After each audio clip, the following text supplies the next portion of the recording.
¿Cómo podemos utilizar la mente bajo algún tipo de experiencia Ujú. traumática para nuestro beneficio? Vale, es una Una pregunta excelente... fácil para Sí, empezar. es una excelente pregunta. Tiene un par de respuestas diferentes porque hay un par de categorías diferentes dependiendo de la respuesta, dependiendo de lo que la gente esté enfrentando. Correcto. Creo que todos los traumas, la ansiedad, los miedos, todos se relacionan con el estrés de alguna manera. Ahora bien, se puede tener estrés sin trauma, puedes tener ansiedad sin trauma, pero no puedes tener un trauma sin estrés y ansiedad. Aunque no hay definiciones estrictas de los límites entre el trauma y el estrés y el miedo, creo que es justo decir que el trauma es una respuesta de miedo o de estrés que ocurre en el momento equivocado. Es un arrastre de una experiencia que hace que la vida sea incómoda o en algunos casos muy desafiante. Por ejemplo, Alguien sufre una agresión sexual, alguien ve un accidente automovilístico o tiene un accidente automovilístico.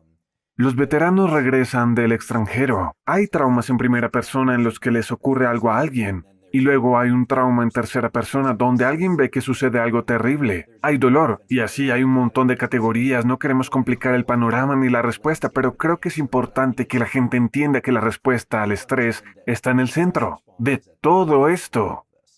Cuando hablamos de estrés, creo que también es importante que lo dividamos en dos tipos de estrés porque define los dos enfoques que la gente puede adoptar para combatir el estrés, el miedo y la ansiedad. ¿cuáles son dos tipos de estrés? Bien, los dos tipos de estrés son el que casi todos conocemos porque cuando oímos estrés, pensamos en pupilas que se dilatan, manos que tiemblan, corazón que late. Dios mío, estás realmente molesto, estás atascado en el tráfico. Algo te está molestando de verdad, estás enfadado, tienes la respuesta de luchar o huir. Esa frase se utiliza mucho y en esas circunstancias es muy importante que las personas tomen el control de su mente y su cuerpo de manera que se puedan calmar para reducir la denominada respuesta de estrés. Podemos hablar de herramientas para hacerlo, que son muy concretas y que son muy fiables. Hay otro lado de la respuesta al estrés. ¿Cómo se llamaría ese estrés? ¿Cuál es ese tipo de estrés? Desafortunadamente, no hay un nombre para esto. Esta es una de las cosas importantes. Tal vez lo Está bien. descubramos hoy. Tal vez tu audiencia lo descubra. Sí, son un grupo inteligente y también están viviendo estas cosas. Por desgracia, no hay una palabra para esto, pero este, Este es un tipo de este es un tipo de estrés. estrés, que es que estás demasiado activado, estás demasiado alerta, estás demasiado agitado y quieres estar menos alerta, menos activado y menos agitado. El estrés de alerta. Así es, podríamos llamarlo estrés de alerta, El estrés de estrés de hiperalerta. Vamos a hiperalerta. hacer eso por el bien de la conversación de hoy. No somos de ninguna manera un comité de nomenclatura, así que siempre podemos Así revisarlo es. luego.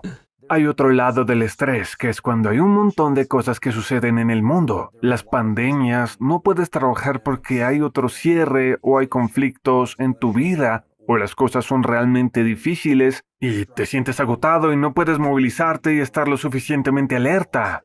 Esto nunca ha sido explicado de forma clara para la gente. Lo que yo llamo todo el proceso es una fricción límbica. Bien, el sistema límbico o estas áreas profundas en el cerebro, límbico significa literalmente borde. Están cerca del borde del cerebro. Cuando estamos estresados hay mucha actividad en estas regiones del cerebro. Y luego tenemos nuestro cerebro anterior, nuestra corteza prefrontal para los aficionados. Cuando estamos pensando con tranquilidad y de forma deliberada y racional, cuando podemos controlar nuestro cuerpo y nuestra mente, se llama procesamiento descendente. Nos estamos controlando a nosotros mismos, pero hay mucha fricción con esa vía límbica. Prometo que llegaré a las prácticas. Cuando hay esta fricción, podemos llamarla fricción límbica por el bien de la discusión allí. No puedes controlar todos esos impulsos y toda esa ansiedad o fatiga por mucho tiempo. De hecho, a medida que te cansas más, o si alguien tiene daño frontal, si tiene daño cerebral en los lóbulos frontales, lo que encuentras es que se vuelven más impulsivos. Cuando tienes ganas de dormir, simplemente duermen incluso si es socialmente inapropiado. Cuando tienen ganas de gritar o maldecir, lo hacen. Y así hay dos tipos de fricción límbica. Una es cuando estamos demasiado activados y queremos calmarnos y tratamos de decir, oye, cálmate. No digas lo que sabes que no debes decir, no hagas lo que no sabes hacer. Y luego está el otro tipo de fricción límbica, que es que el mundo está transcurriendo muy rápido y nos sentimos enterrados, estamos abrumados y necesitamos activarnos más. Necesitamos más energía. Necesitamos más energía y ser capaces de apoyarnos en la vida cuando nos sentimos ¿Cómo abrumados. se llama eso? Deberíamos pensar en un nombre ahora. Eso sería Estrés por estrés agotamiento. por agotamiento Sí. o Estrés por agobio. estrés por agobio. Ahora, mucha gente empieza a dar estos nombres a cosas que suenan casi como síndromes clínicos, que a veces lo son. Pero dirán cosas como agotamiento suprarrenal, que en realidad no existe. Ahora, hay Fatiga algo llamado suprarrenal. síndrome de insuficiencia suprarrenal. Es una condición médica real, en la que la gente no puede producir suficiente adrenalina, pero la mayoría de nosotros tenemos suficiente adrenalina en nuestros cuerpos para durar 200 años, 2 vidas. Las glándulas suprarrenales no se queman realmente. Lo que ocurre es que la gente está tan sobreactivada, está en este estado de alerta en el estrés de hiperalerta durante tanto tiempo que finalmente se estrellan en el estrés de sobrefatiga. ¿Vale? Uno se convierte en el otro. Correcto. Lo primero para cualquiera que intente navegar por el estrés, y luego hablaremos del trauma, es entender en qué tipo de estrés se encuentra. ¿Estás agotado y cuesta mucho levantar tu energía? ¿O tu energía es demasiado alta y te cuesta bajar tu energía? Porque las soluciones a estos problemas suelen ser muy diferentes. La vez anterior que nos reunimos, hablamos de una herramienta para calmar el cuerpo muy rápidamente, que es una inhalación doble, exhalación larga. Normalmente la inhalación se hace por la nariz y la exhalación por la boca. El suspiro fisiológico, que fue descubierto por los científicos en los años 30, y luego el grupo de Jack Feldman en la UCLA ha identificado realmente los circuitos cerebrales subyacentes y luego mi laboratorio está estudiando ahora estas cosas en los seres humanos en un entorno más clínico. Esa doble inhalación seguida de una exhalación sabemos que es la herramienta más rápida en tiempo real para bajar el estado de alerta de uno. El estrés de Sí, hiperalerta. Sí. No vas a quedarte dormido, pero vas desde que no te sientes bien, estás muy agitado, quieres calmarte. Y lo interesante de esa herramienta es que habla de un principio, que es muy difícil controlar la mente con la mente. Cuando estás estresado, solo decirte a ti mismo no te estreses, cálmate. Rara vez funciona, tampoco funciona decirle a otra persona que se calme. Que se relaje. Oye, relájate. Sí. Normalmente tiene el efecto contrario. No me digas que me Puede relaje. ser perjudicial para las relaciones. Si alguien está muy estresado y le dices que se relaje, a veces puede crear más fricción y no se siente apoyado. Claro. ¿Qué deberían hacer en ese momento? Deberían mirar al cuerpo. El sistema nervioso incluye el cerebro, pero también todas las conexiones con el cuerpo y viceversa. Y así, cuando no quieres controlar tu mente, quieres hacer algo puramente mecánico como el suspiro fisiológico. Porque una vez que tomas el control del cuerpo de esa manera, entonces la mente empieza a caer bajo el paraguas de este control descendente. Repito, el control descendente es lo que no tienen los niños ni los cachorros. ¿Sabes? Sí, tengo un Impulsivo. bulldog de 10 años. Se llama Costello. Ahora apenas hace nada porque es Costello. Pero cuando era un cachorro, todo era un estímulo. Se acercaba, agarraba un cordón y lo mordía. Luego lo dejaba caer y pasaba a otra cosa. Es porque literalmente no tiene corteza prefrontal conectada a este sistema límbico. No tiene esta supresión, así que no hay fricción. El sistema límbico simplemente hace lo que quiere. En realidad, en los humanos con demencia temporal frontal y en ciertas personas que tienen daño cerebral temporal frontal se vuelven muy impulsivos. Mi padre pasó por... No sé si habré contado esto la última vez, pero mi padre tuvo un accidente de coche traumático hace 15 años, donde un coche se fue encima de su coche y atravesó el parabrisas, y el parachoques le golpeó la cabeza. Prácticamente le abrió la cabeza. Su novia en ese momento le sostenía la cabeza, fue al hospital, lo trasladaron en helicóptero, estuvo en coma durante 3 meses, y ha sido un viaje de 15 años en el que tuvimos que volver a enseñarle cómo escribir, cómo hablar, cómo caminar, todo en el que casi como si fuera mi padre y su cuerpo, pero su mente tenía que volver a aprender como un niño. Incluso hoy en día, cuando lo veo, lo visito, dice palabrotas compulsivamente, hará cosas que tal vez no sean apropiadas porque probablemente no tiene el... No sé, probablemente puedas describírmelo mejor como neurocientífico, pero ¿qué pasa cuando alguien tiene un daño cerebral, especialmente en la corteza frontal? ¿Qué le ocurre al cerebro? Cuando digo control descendente, hay literalmente un conjunto de cables, los llamamos axones, desde la corteza prefrontal que suprime estos comportamientos impulsivos en el sistema límbico. Cuando hay un daño, esencialmente se elimina esa ruptura. En los adultos mayores especialmente, porque sus comportamientos no son tan porque son mayores. No necesariamente van a caminar y golpear a la gente o gritar improperios y este tipo de cosas, afortunadamente. Aunque a veces se ve eso, tristemente, pero esos circuitos no están funcionando bien. En los niños pequeños, si alguna vez vas a un aula, supongo que ahora los niños están mucho más en casa, pero en una aula típica de jardín de infancia, lo que notarás es que algunos de los niños pueden sentarse muy quietos y otros niños se balancean de un lado a otro. Se mueven mucho y la profesora está constantemente intentando. Yo era uno de esos niños, exactamente tratando de acorralar a los niños. Los niños maduran a diferentes ritmos, lo que se ve ahí es una maduración diferente de su corteza frontal. Cuando ves a un niño que es muy deliberado y que realmente puede controlar su discurso y su comportamiento, estás viendo a un niño que tiene mucho control descendente. La corteza frontal está realmente comprometida. Ahora, ¿eso es genético? Eso es... Probablemente sea una mezcla de influencias ambientales y genéticas. Como la mayoría de las cosas, no estoy tratando de hacer conjeturas aquí. Seguro. Creo que, por ejemplo, tengo una sobrina que es adoptada y es muy deliberada y muy tranquila. Y entonces nos preguntamos, ¿es esto genético? ¿Es naturaleza?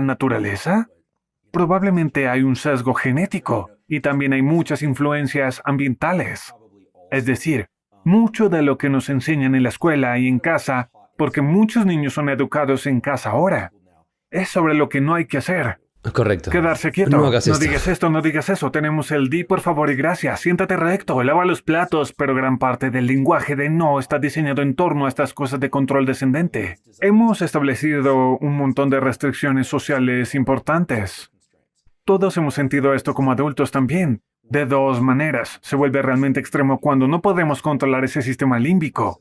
Una es cuando estamos muy fatigados. Cuando estamos fatigados o estamos enfermos o tenemos dolor físico, lo más probable es que cuando algo nos moleste, estemos más cerca de ese umbral de decir lo que desearíamos No tenemos decir. paciencia. Exactamente. No Eso tenemos es correcto. paciencia. ¿Cómo aprendemos a tener paciencia cuando estamos hiperalerta o agobiados por el estrés? Bien, cuando estamos en hiperalerta, hay un mecanismo asociado que hace que nuestro mundo interno mida el tiempo de forma diferente. Lo que ocurre en esas condiciones es que sientes que el mundo externo se mueve muy lentamente. Creo que podría haber mencionado esto en nuestro encuentro anterior, pero cuando estás realmente estresado, en el lado de la hiperalerta parece que el mundo va muy lento. Solo sabiendo eso y sabiendo que es probable que te sientas impaciente, y si el mundo se está moviendo demasiado lento, es como si estuvieras intentando llegar a un sitio a tiempo y la persona que está delante de ti no supiera a dónde vas. Vamos. Yo era el tipo que no sabía dónde iba esta mañana, no podemos vernos en los autos, así que piensas, ¿qué está haciendo esta persona? Oh Dios mío, y solo están buscando girar a la derecha, así está esto. Y luego cuando estamos fatigados, parece que el mundo va muy rápido, ¿vale? Y así, para la gente que está agotada, todo se siente abrumador. Por supuesto, la velocidad a la que se mueven las cosas en el mundo es la misma, pero la percepción es que es demasiado y no podemos afrontarlo. Hablamos de una herramienta para calmarse, la razón por la que me gusta el lado fisiológico, todos estamos preparados en el camino. Si la gente quiere saber si hay algunas personas con orientación médica por ahí o si quieres enseñar esto a otras personas, hay un nervio llamado nervio frénico, FRENICO, que va desde el cerebro hasta el diafragma que controla eso y luego controla los pulmones. Por lo tanto, cuando dices, bien, voy a utilizar ese lado fisiológico para calmarme, en cierto modo estás ejercitando un control descendente porque estás tomando el control de tu situación interna en lugar de intentar tomar el control de tu pensamiento, lo cual en verdad es muy difícil. A veces no puedes arreglar tu mente con tu Tratar de mente. controlar la mente con la mente es como tratar de agarrar la niebla, simplemente va a seguir moviéndose. Si alguna vez has tratado de agarrar, o el humo, simplemente se mueve, no, son vapores. Nunca vas a agarrarlo, la clave es tomar el control del sistema tomando el control de una entidad física real. Este nervio frénico. La razón por la que describo estas cosas no es para poner un montón de detalles innecesarios. Pero creo que cuando la gente se da cuenta de esto, no es algo que se construye con el tiempo y luego es capaz de hacer. Que literalmente tienes un cable, un conjunto de cables que baja a tu diafragma.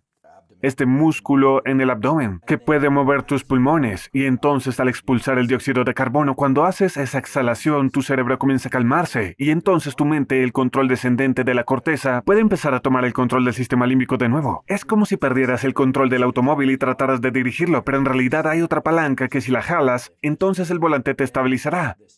Esa es la forma de pensar en el lado fisiológico. En el lado de las cosas, cuando te sientes abrumado y fatigado, Hay dos maneras de abordar eso. La primera es la base de la fatiga, que es casi siempre es la falta de sueño y la programación del sueño. Esto es algo que no se discute mucho. Creo que no he discutido esto en ningún podcast anteriormente, pero mejorar el sueño es todo un conjunto de prácticas.